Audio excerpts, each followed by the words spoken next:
어젯밤에 이제 그 내용들 좀 준비하고 복사를 해야 되겠다 싶어가지고 이제 5층으로 복사기에 있어서 올라갔더니 그 안에서 소리가 두른두른 들리는 거예요. 봤더니 중고등부실 안에서 이제 학생들이 왔다리 갔다리 하고 있어서 제가 이제 들어가 봤죠. 들어갔더니 이제 친구 2명 있는데 마이크 잡고 부른다고 노래방을 부른다고 난리가 났어요. 그래서 뭐 하냐 그랬더니 목사님 중간고사를 앞두고 있는데 너무 스트레스가 되어서 깨워서 그냥 그렇게 노래 부른다면서 그러고 있더라고요. 아이들 힘들어요. 너무 힘들어하고 공부하기 너무 힘들어요. 여러분도 그러시죠? 안 그러세요? 많이 힘드실 것 같습니다. 하지만 또 같이 우리 하나님 경험하는 삶을 좀 잘 배워가면 좋겠습니다. 이번 주, 다음 주 2번에 걸쳐서 하나님은 그의 종들을 통해서 일하신다라는 이런 내용을 좀 살펴보려고 합니다. 밑에 괄호된 부분이 있죠? 같이 읽어볼까요? 괄호된 부분, 변화되지 않는 당신 그들의 상태로는 하나님과 동행할 수 없다. 네. 하나님의 종으로 이제 쓰임 받고 사역하기 위해서는 반드시 우리의 삶의 변화가 필요하다, 그런 내용인데요. 하나님께서는 이제 하나님 일을 누군가에게 이제 시키려고 하실 때 미리 좀 보여줍니다. 계획도 보여주시고 내용에 대한 뜻을 알려주게 되는데, 아모스 3장 7절 한번 보죠. 같이 읽어보겠습니다. 주 여호와께서는 자기의 비밀을 그종 선자들에게 보이지 아니하시고는 결코 행하심이 없으시리라. 그렇죠. 다른 사람들에게는 보여주지 않을지라도 하나님의 종 선자들에게는 꼭 보여주시고 알려주셔서, 그래서 그 일을 차근차근 진행하시고, 그래서 준비해야 될 것, 또 이런 것에 대해서 미리 자신의 삶을 잘 돌봐야 될 것들에 대해서 경고하기도 하시고 경계도 하신다. 그리고 잘 준비하도록 해주신다, 그런 말씀입니다. 지금 우리가 하고 있는 이제 이 과정이 이제 어떤 거냐면요, 하나님 경험하는 그러한 삶에 대한 것을 살피고 있는데 총 7단계로 이렇게 이제 구성이 되어 있습니다. 그래서 한 단계 한 단계 우리가 이제 나가고 있는데, 첫 번째 단계가 이제 우리가 지금 하고 있는 것이 하나님은 항상 당신 주위에서 일하고 계십니다. 이제 이 부분을 지금 우리가 하고 있어요. 총 7개 이제 단계로 이루어졌는데, 1번 한번 보죠. 하나님 경험하는 7가지 실체라고 되는데, 1번 뭐라고 되어 있어요? 하나님은 항상 당신의 주위에서 일하고 계십니다. 괄호에 뭘 넣으면 되겠어요? 괄호에 요약하는 말 뭘 넣으면 좋겠어요?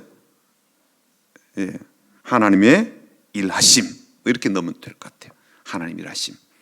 좀 더 구체적으로 풀자면 하나님 지금도 우리 주변에서 일하고 계신다. 한 목사님이요, 이제 길거리에서 막 복음을 이제 전하고 있었습니다. 예수님에 대해서 증거하고 또 복음에 대해서 이야기하고 있었는데, 한 분이 이제 손을 퍼쩍 들더니 그렇게 이제 질문하더라는 거예요. 목사님, 잘 알겠다. 무슨 뜻인지 이해가 된다.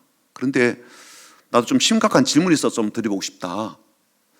무슨 질문이냐 그랬더니, 이 땅 가운데 참 많은 전쟁이 벌어지고, 이 전쟁이 벌어지게 되면 참혹한 일들이 벌어지잖아요. 그렇죠?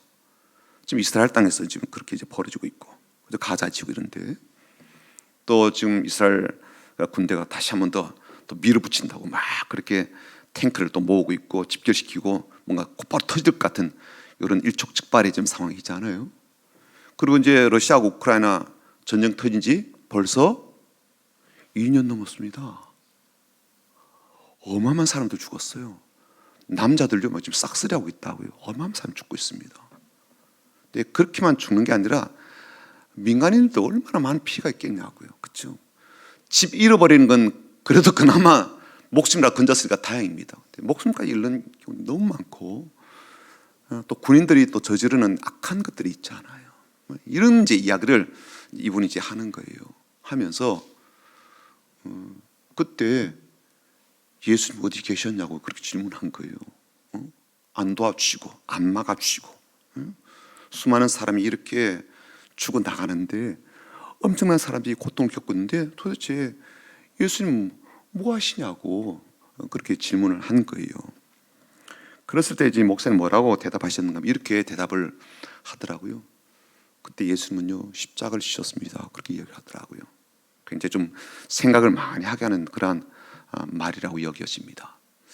무슨 뜻입니까? 포괄적으로 이야기하자면 그런 시대, 그런 상황, 그런 현실 속에서도 하나님은 잠자코 계시는 것처럼 보여도 결코 그렇지 않다. 지금 여전히 일하고 계신다. 그리고 우리 주변에서 일하고 계신다. 그 이야기를 들려준 것을 볼 수가 있었습니다. 자, 하나님께서 지금도 우리 주위에서 일하고 계시는데 두 번째 어떤 것들을 하나님께서 우리에게 원하시는가 보았더니 2번 한번 읽어볼까요? 2번 하나님은 당신과 실제적이고 개인적이며 지속적인 사랑의 관계를 추구하십니다. 그러니까 하나님 따로 우리 따로 이게 아니고 하나님 계속 일하시면서 바라시는 것 한 가지, 너와 나와 개인적이고 친밀하고 실제적인 사랑이 더 깊어지는 관계를 기대하신다. 그래서 괄호에 뭘 넣으면 좋겠어요?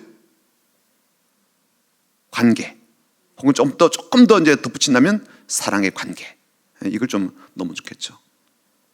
하나님 지금도 우리 주변에서 일하시면서 우리에게 뭘 기대하시는가? 너와 나와 사랑하는 관계를 기대하시고 추구하신다. 예. 앞에 이제 형용사가 이제 실제적이고 개인적이며 지속적인 사랑의 관계. 그러니까 사랑의 속성이기도 하지만요, 하나님은 그런 관계를 원하시는 거죠. 예. 그러니까 수많은 어떤 사람들하고 단체로 협약을 맺는 것처럼 그렇게 하지 않고 1대1로 개인적 관계를, 그리고 실제적인 사랑을 주고받는 관계를 원하신다. 이게 굉장히 중요하죠. 세 번째는 같이 읽어볼까요? 하나님은 당신이 그분의 일에 참여하도록 당신을 초청하십니다. 그러니까 하나님께서 그냥 단독적으로 혼자 막 일하고 계신 게 아니라 우리도 그 일에 참여하도록 계속 부르고 계신다는 거죠. 그래서 괄호에 뭐 들어가면 좋겠어요? 그렇죠. 하나님의 초청하심. 나를 부르고 계시다. 예, 그럼 좋죠. 아유, 이제 뭐 척하면 뭐 이게 잘 됐습니다. 좋아요. 네 번째 보죠. 네 번째 같이 읽어보겠습니다. 하나님은 하나님 자신과 자신의 목적과 길을 보여주기 위하여 성령님에 의해 성경, 기도, 환경과 교회를 통해서 말씀하십니다. 하나님 지금도 계속적으로 뭔가 말씀하고 계시다는 거예요. 우리가 듣도록, 알아차리도록. 뭘 통해서요? 지금 네 가지 이야기인데 뭘 통해서? 성경을 통해서, 또요 기도를 통해서, 또요 환경을 통해서, 또요 교회를 통해서. 네.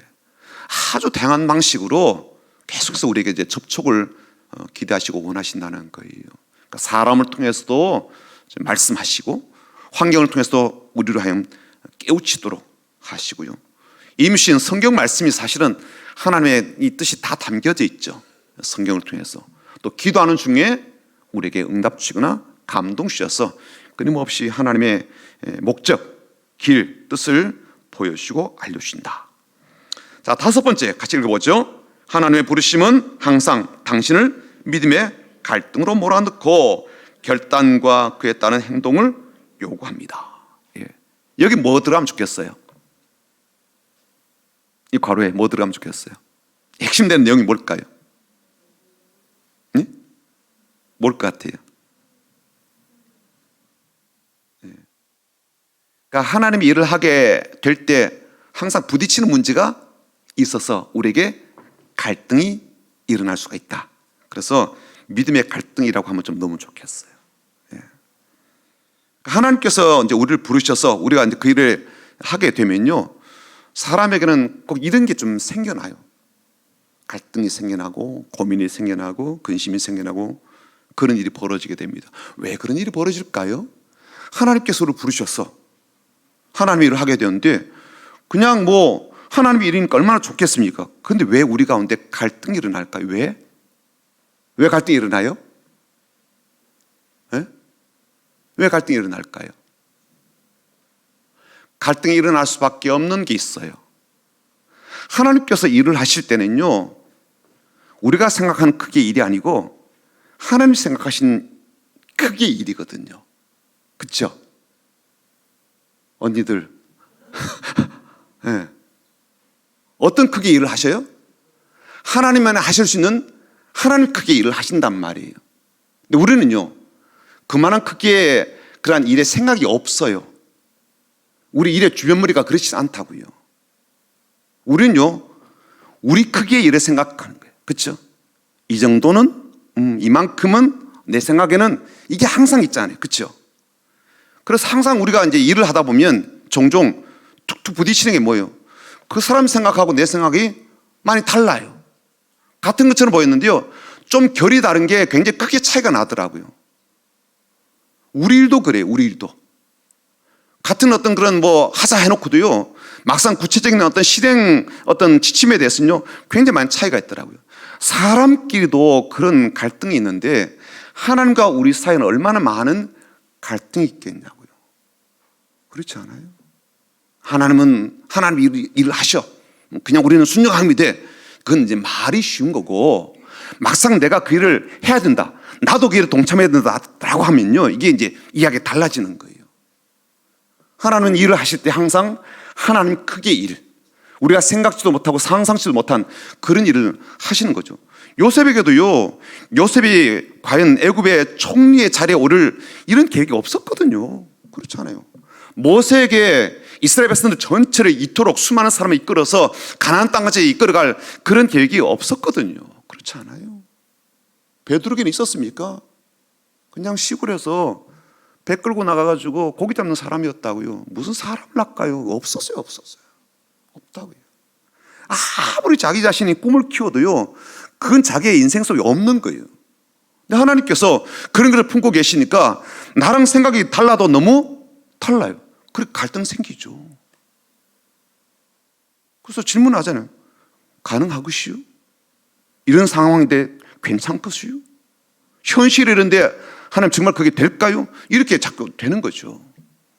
지금까지 제가 좀 기다려봤는데요, 잘 안 되더라고요. 어떻게 하실 건데요? 이런 갈등들이 있는 거죠.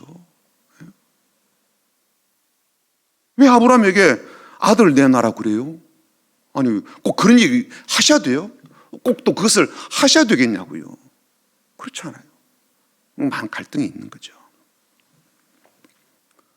자, 6번째 보죠. 같이 읽어보겠습니다. 당신은 하나님의 역사에 참여하기 위해서 당신의 인생을 하나님의 뜻에 맞게 조정해야 합니다. 뭐가 들어가면 좋겠어요? 여기는 한 단어로 이야기하자면 조정이란 말이 들어가면 좋겠어요. 조정. 뭐에 맞게? 하나님의 뜻에 맞게 이제 나를 조정하는 거죠. 하나님을 나한테 맞추는 게 아니고 내가 하나님께 맞춰지는 조정이 필요하다는 거죠. 그렇죠? 그래야 하나님의 일이 되니까. 하나님의 일에 참여하기 위해서는요, 하나님을 내 수준으로 끌어내리는 게 아니고 내가 하나님의 수준만큼 이제 그것을 바꿔야 되는 거죠. 그렇게 하려면 이제 마지막 이 단계가 필요합니다. 뭐예요?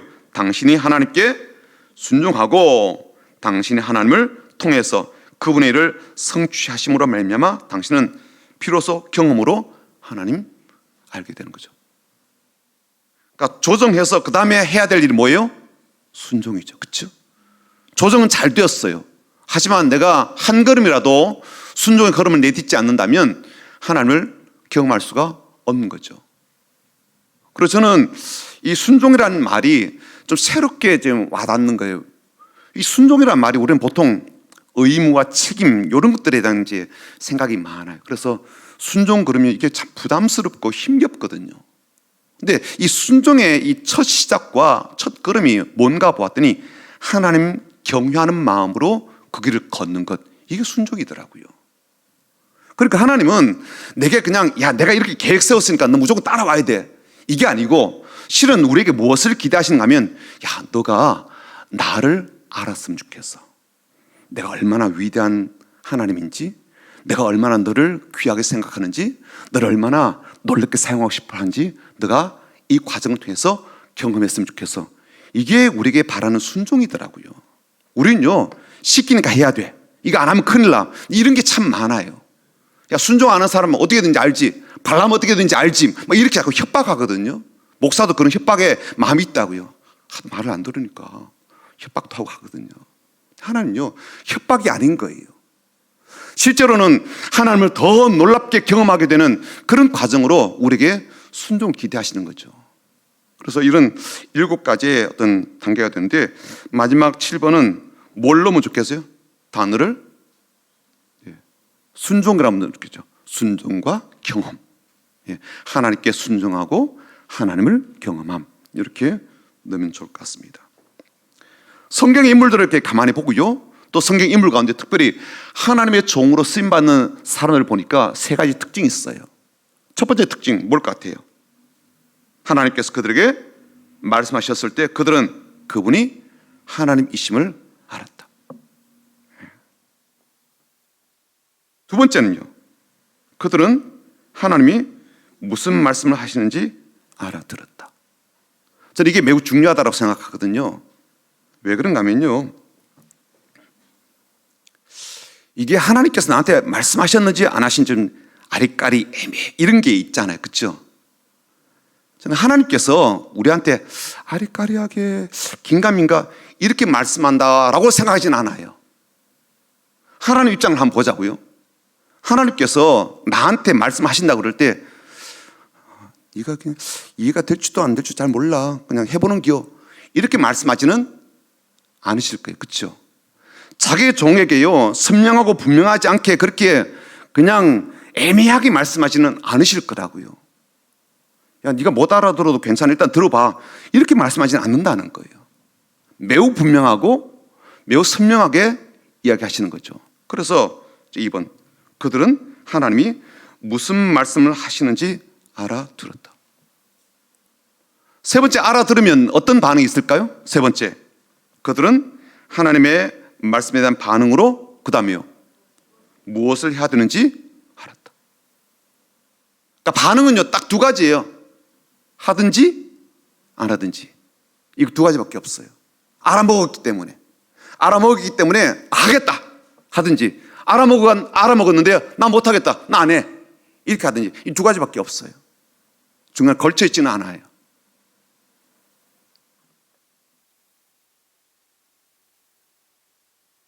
몰랐어 못했어요 이건 없습니다.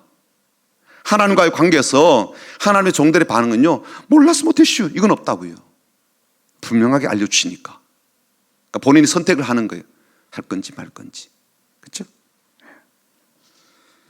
그래서 하나님의 종은 반드시 3가지 알아야 돼요. 첫 번째, 하나님 알아야 되고요, 하나님께서 무슨 말씀하시는지 알아야 되고요, 더불어서 내가 뭘 해야 될지를 알아야 돼요. 그래야 하나님의 종으로서 사역을 할 수가 있습니다. 자, 그래서 오늘은요 간단하게 모세라는 사람을 통해서 그가 하나님의 종으로서 어떻게 살았는가, 오늘 우리가 지금 살펴본 것처럼 어떻게 이런 반응들을 보였는지를 좀 구체적으로 실제로 좀 살펴보려고 합니다. 그래서 하나님은 모세를 통해서 어떻게 일하셨나, 오늘은 이제 3가지만 좀 살펴보려고 해요. 아까 우리가 7가지를 봤는데 그중에 앞에 3가지만 보고 제가 말씀드리도록 하겠습니다. 첫 번째 가지를 볼까요? 하나님은 이미 모세의 주위에서 일하고 계셨다.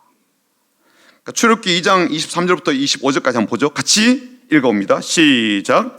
여러 해 후에 애굽 왕은 죽었고 이스라엘 자손은 고된 노동으로 말미암아 탄식하며 부르짖으니 그 고된 노동으로 말미암아 부르짖는 소리가 하나님께 상달된지라. 하나님이 그들의 고통 소리를 들으시고 하나님이 아브라함과 이삭과 야곱에게 세운 그의 언약을 기억하사 하나님이 이스라엘 자손을 돌보셨고 하나님 그들을 기억하셨더라. 이게 어떤 상황입니까? 이제 모세를 세워서 이스라엘 사람들을 이제 이집트에서 끌어내어서 가나안 땅으로 가고자 하는 그러한 일의 시작 바로 전 단계예요. 그동안 이스라엘 사람들에게 고센 땅에서 무슨 일이 벌어졌어요? 초기는 잘 먹고 잘 살았어요. 목축하면서 뭐 넉넉하게, 또 요셉이 또 비유를 해주니까 총리니까 얼마나 잘해주었겠습니까? 정책적으로도요 아마 자기 동족들을 배려하는 그러한 정책을 세워줬을 겁니다. 시간이 지나고 정권이 바뀌었네요.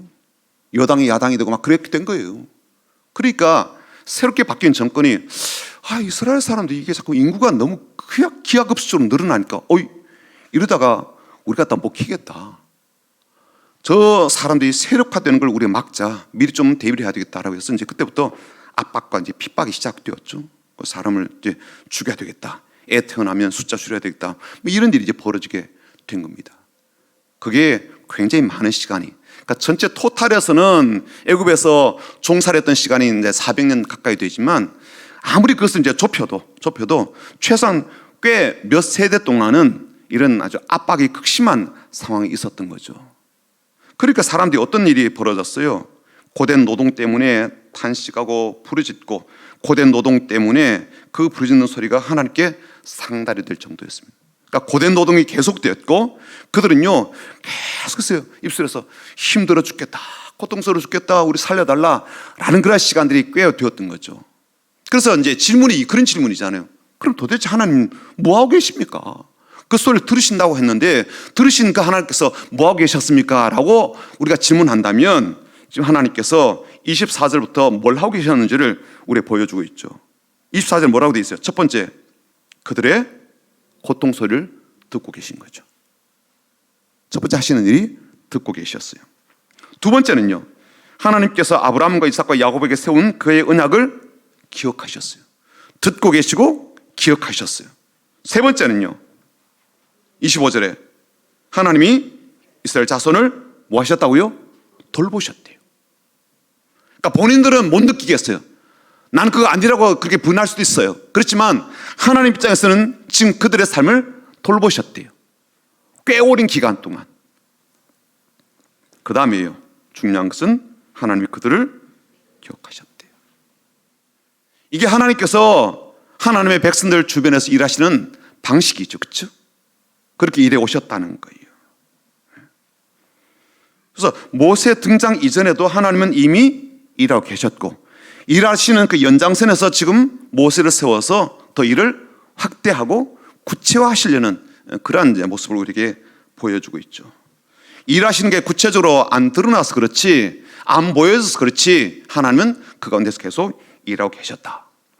예를 든다면 이게 또 한 번 더 재현되게 되는데, 그게 뭐냐면 예수님 오시기 전에 한 400년간 영적 암흑기가 있었어요. 그렇죠? 구약의 마지막 선자가 누구였어요? 말라기 선자가 사역하던 그 이후에 거의 한 400년 동안 하나님께서 전혀 하나님 종들을 통해서 말씀하지 않는 그런 시기가 찾아오거든요. 근데 전쟁이 계속 터진다고요. 이스라엘 백성들이 계속 독립하려고 하니까 싸움을 벌이는 거죠. 로마와도 싸우고 계속 싸운다고요. 그리스와도 싸우고. 그때마다 판판이 깨지죠. 힘이 약하니까.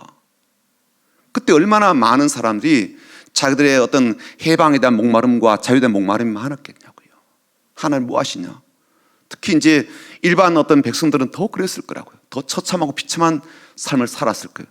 그때가 바로 영적 암흑기라고 그렇게 부른다고요. 근데 그때 우리가 볼 때 하나님께서 아무것도 하지 않는 것 같고 이 땅은 그야말로 황폐하게 그냥 방치하는 것처럼 보였지만 그렇지 않아요. 왜냐하면 예수님께서 오시는 그런 과정을 준비하는 시간으로 삼으시고, 그 이 암흑기 끝나고 나서 곧바로 세례요한을 보내시고 6개월 뒤에 예수님 보내시잖아요. 그러니까 하나님은 모세 주위에서도 일하시는 것처럼 예수님께서 오실 그 당시는 이스라엘 백성들 주변에서 계속 일하고 계셨다라고 말할 수가 있는 거죠. 자, 두 번째는요, 같이 읽어볼까요? 두 번째, 하나님은 모세와의 개인적이고 실제적인 사랑의 관계를 지속적으로 추구하셨다. 그러니까 모세를 통해서 일을 이제 하시려고 할 때 제일 먼저 하신 일이 뭐냐면 사랑의 관계였어요. 친밀한 관계. 그래서 출애굽기 이제 24장 12절과 또 15절부터 16절까지 또 18절, 우리 세 절 한번 같이 읽어보겠습니다. 시작. 여호와께서 모세에게 이르시되 너는 산에 올라 내게로 와서 거기 있으라. 내가 그들을 가르치도록 내가 율법과 계명을 친히 기록한 돌판을 내게 주리라. 모세가 산에 오르매 구름이 산을 가리며 여호와의 영광이 시내 산 위에 머무르고 구름이 엿새 동안 산을 가리더니 일곱째 날에 여호와께서 구름 가운데서 모세를 부르시니라. 모세는 구름 속으로 들어가서 산 위에 올랐으며 모세가 40일 40야를 산에 있으니라. 하나님께서 이제 모세를 통해서 이스라엘 백성들에게 율법, 십계명을 주시는 그런 과정에 대한 이야기인데, 그 과정 속에서 하나님 만나는 그 시간을 하나님 무려 40일을 가셨다고요. 이게 단순하게 모세가 하나님께로부터 율법을 받는다라는 과정으로 볼 수가 없어요. 주고받는 거 그렇게 뭐 40일 동안 필요해요? 그렇죠. 그만큼 필요치 않을 거예요. 그러니까 법조문을 딱 써가지고 야 1번, 2번, 3번 헌법 이래 자 가져가 라고 주시면 되거든요. 그게 뭐 하루가 걸리겠습니까? 일주일이 걸리겠습니까? 한 번이면 끝난다고요. 근데 하나님은요 무려 40일 동안을 모세를 붙잡아 두는 거예요. 그렇죠? 왜 그랬겠어요? 우리가 지금 보려고 하는 것처럼 하나님은요 개인적이고 실제적이고 친밀한 사랑의 관계를 맺고 싶으셔서 붙잡아 두는 거예요. 모세를. 이게 매우 중요한 거죠. 우리는 뭐 줄 거 있으면 빨리 주시고요, 받을 거 있으면 빨리 받으세요, 이렇게 빨리 거래해야 하는 같은 생각들이 많은데 하나님 그렇지 않는 거예요. 너와 나의 관계가 그만큼 중요하다는 거죠. 그렇지 않아요. 여러분 40일 동안 만약에 이런 관계를 맺는다 그러면 이게 만약 의무라 그러면요 얼마나 힘들겠어요. 그렇죠? 40일 새벽기도 하는 게 얼마나 힘들어요. 3주도 힘들어 하는데 하나님은 이 관계에 대해서 그만큼 관심과 마음이 많으시다라는 것을 알 수가 있죠. 자, 출애굽기 33장 9절부터 11절까지는요 회막에 이제 임하신 하나님의 그런 모습이에요. 그리고 그 과정 속에서 모세가 어떻게 이제 관계를 맺으시는지 그 내용이 있거든요. 같이 한번 보죠. 읽어보겠습니다. 모세가 회막에 들어갈 때 구름 기둥이 내려 회막 문에 서며 여호와께서 모세와 말씀하시니 모든 백성이 회막 문에 구름 기둥이 서 있는 것을 보고 다 일어나 각기 장막문에 서서 예배하며 사람이 자기의 친구와 이야기함 같이 여호와께서는 모세와 대면하여 말씀하시며 모세는 진으로 돌아오나 눈의 아들 젊은 수종자 여호수아는 회막을 떠나지 아니하니라. 중요한 내용이 뭔가 하면요 11절입니다. 사람이 자기의 친구와 이야기함 같이 여호와께서는 모세와 대면하여 말씀하시며.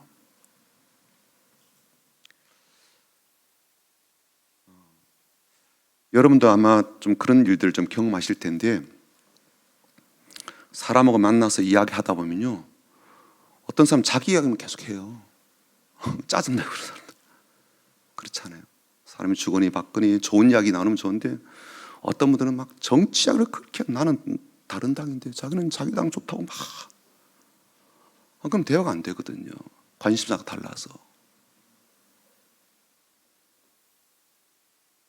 이 마음이 하나가 되고 대화가 깊게 되는 이런 관계를 찾기가 참 어렵습니다. 그렇죠? 그리고 사람은 각기 자기 생각이 많아요. 자기 주관도 있고요, 자기 신념도 있거든요. 하나님 입장에서 봤을 때 모세랑 이야기하는 게 좋은 일일까 그렇지 못한 일일까 생각이 되더라고요. 어떨 것 같아요? 하나님 입장에서 모세는 좋아요. 좋을 수 있겠죠, 그렇죠? 이것저것 부탁도 하고 뭐 민원도 좀 말씀드리고 뭐 좋아요. 하나님 입장에서 어떨 것 같아요? 다 가진 분이잖아요, 그렇죠? 다 가진 분이고 다 아시는 분이고 하나님 입장에서 봤을 때는요 불편해요. 조금 제가 좀 이제 그냥 편하게 이야기하면요 모세와 만난 시간 아까운 거거든요. 그렇죠? 안 그래요? 여러분이 만약 하나님 입장에서 있고 내가 다 가진 사람이에요. 나는 완벽한 사람이에요. 근데 모세 같은 사람 만나가지고 계속 이야기를 한다는 게 그게 나한테는 손해가 많이 될 만한 그런 건 아닐까요? 여러분 그렇지 않아요? 누가 더 손해가 될 것 같아요? 난 하나님이 더 손해가 될 것 같거든요. 계산으로 따져보자면. 하나님은요 희한하게도 어떻게 하십니까? 자기 친구하고 이야기하면 같이 그렇게 모세와 대면해서 이야기를 하신대요. 그러니까 하나님께서 그렇게 시간을 내주신 거죠. 그래 배려해 주신 거예요. 얼마나 이 관계에 대해서 하나님께서 마음을 깊이 두셨으면 모세 붙잡아 놓고 야 같이 좀 이야기하자 그렇게 하셨겠냐고요. 이게 한 번만 그렇게 되는 게 아니더라고요. 민수기 12장 6절부터 8절까지 보시죠. 이거 뭐냐면요 자꾸만 이제 다른 사람이 모세에 대해서 왜 모세만 그렇게 챙기시냐, 왜 모세와만 그렇게 친밀하게 그렇게 하시냐, 왜 우리는 자꾸만 두 번째 사람인 것처럼, 두 번째 클래스가 되는 사람인 것처럼 그렇게 하느냐라고 했을 때 하나님께서 하신 말씀이요. 민수기 12장 6절부터 8절까지 한번 볼까요? 같이 읽어보겠습니다. 이르시되 내 말을 들으라. 너 중에 선자가 있으면 나 여호와가 환상으로 나를 그에게 알리기도 하고 꿈으로 그와 말하기도 하거니와 내 종 모세와는 그렇지 아니하니 그는 내 온 집에 충성함이라. 그와는 내가 대면하여 명백히 말하고 은밀한 말로 하지 아니하며 그는 또 하나님의 여호와의 형상을 보거늘 너희가 어찌하여 내 종 모세의 비방하기를 두려워하지 아니하느냐. 특별하고 배타적인 그런 관계를 계속 유지하시더라고요. 하나님 종들에게 그렇게 하신다는 거예요. 지속적으로 개인적 관계를 계속 맺으신다는 거죠. 그래서 우리는 일에 대한 관심이 많지만 하나님은요, 이 관계에 대한 관심이 굉장히 깊으시다는 거예요. 그리고 어쩌면 관계가 일의 80% 90% 될지도 몰라요. 세 번째 마지막 같이 볼까요? 읽어보겠습니다. 하나님은 모세가 하나님의 역사에 동참하도록 그를 초청하셨다. 출애굽기 3장 7절부터 10절까지 우리 한번 같이 읽어보겠습니다. 시작. 여호와께서 이르시되 내가 애굽에 있는 내 백성의 고통을 분명히 보고 그들의 감독자로 말미암아 부르짖음을 듣고 그 근심을 알고 내가 내려가서 그들을 애굽인의 손에서 건져내고 그들을 그 땅에서 인도하여 아름답고 광대한 땅, 젖과 꿀이 흐르는 땅, 곧 가나안 족속, 헷 족속, 아모리 족속, 브리스 족속, 히위 족속, 여부스 족속의 지방에 데려가려 하노라. 이제 가라. 이스라엘 자손의 부르짖음이 내게 달하고 애굽 사람이 그를 괴롭히는 학대도 내가 보았으니 이제 내가 너를 바로에게 보내어 너에게 내 백성 이스라엘 자손을 애굽에서 인도하여 내게 하리라. 하나님의 계획은요, 이스라엘 사람들을 구출해내는 거예요. 그리고 하나님께서 목표하신 바, 목적하신 바 가나안 땅으로 이끌어 가시는 그 일을 지금 거창한 계획을 세워두셨는데 이를 위해서 지금 모세를 부르고 계신 거죠. 이래 지금 초청을 하고 계십니다. 그래서 그 일을 위해서 지금 찾아오시고 말씀을 하신 것인데요.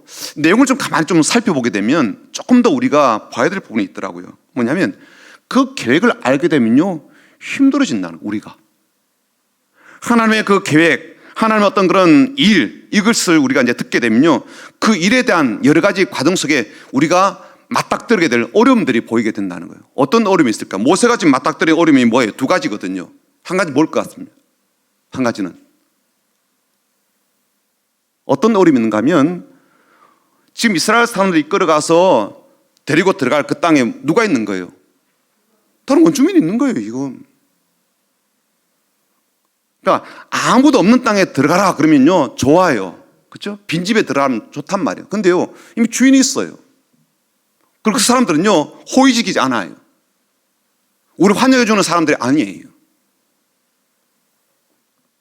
그러니까 적지 않는 사람들이죠. 여기 지금 한 부족만 나오는 게 아니죠. 가나안 족속, 헷 족속, 아모리 족속, 브리스 족속, 히위 족속, 여부스 족속, 뭐 이런 가나안의 수많은 부족들이 이미 그 땅을 차지하고 있는 거거든요.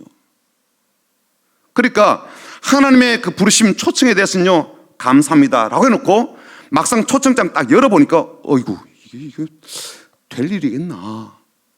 그래서 믿음의 갈등이 생기는 거예요. 콜링은 받았는데 좋다. 야, 하나님 부르시니까 참 좋다.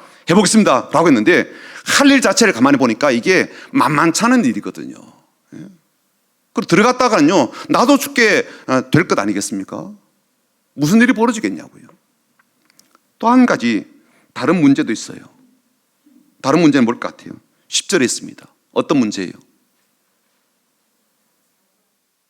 모세가 지금 만나가지고 딜을 하고 지금 문제를 해결해야 될 대상이 누구예요?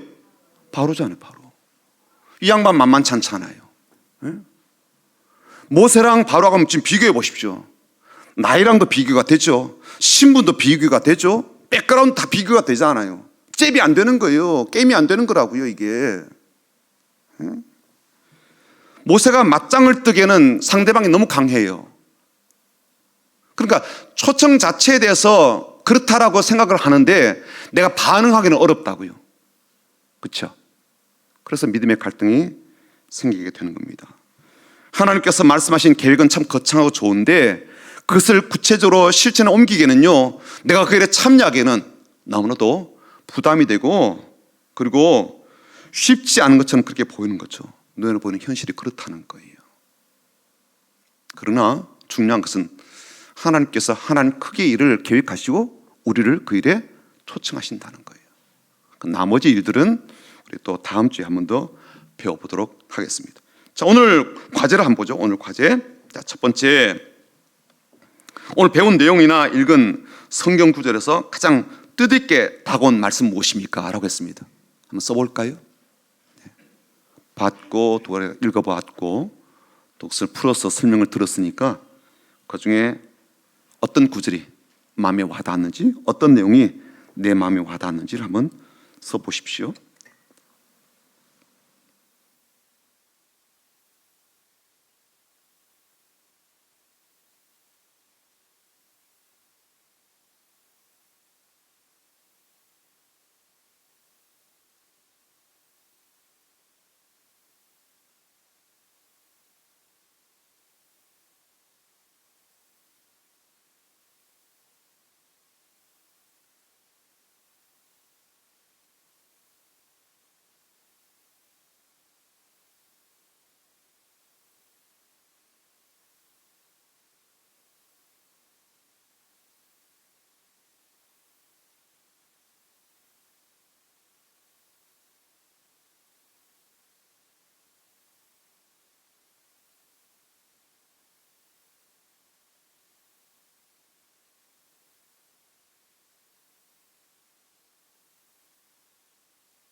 저는 개인적으로 이제 두 번째 내용이 참 마음에 많이 와닿습니다.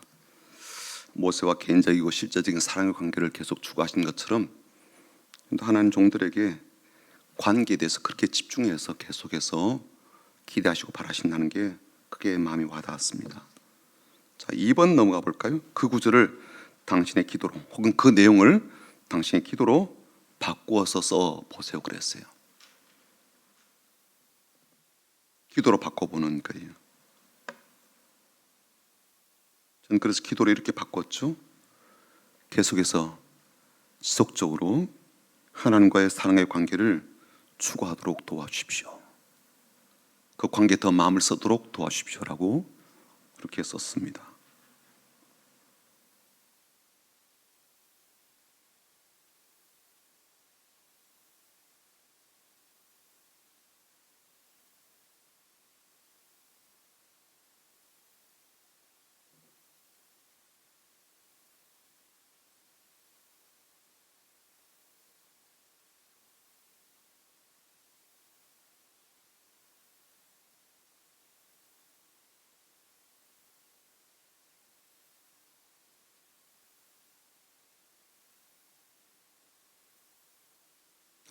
자, 마지막 세 번째 보죠. 오늘 배운 것에 대한 반응으로 하나님은 당신이 무엇을 하기를 원하십니까?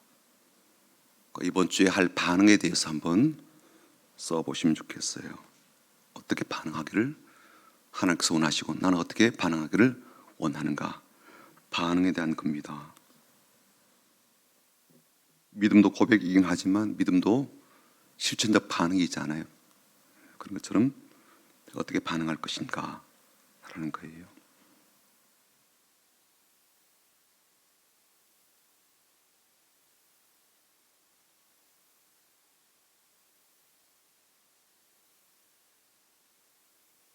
저는 어떻게 했는가 하면 좀 개인적 시간을 하나님과 좀 갖겠다라고 했습니다.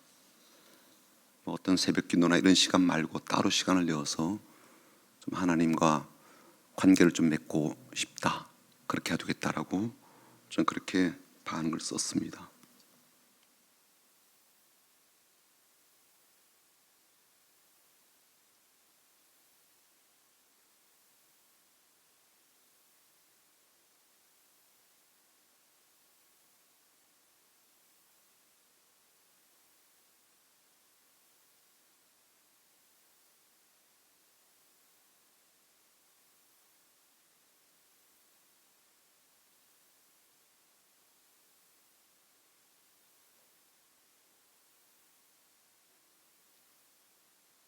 다 쓰셨습니까? 자, 그럼 말씀이신 예수란 찬양 같이 부르고요. 우리 함께 기도하면 좋겠습니다.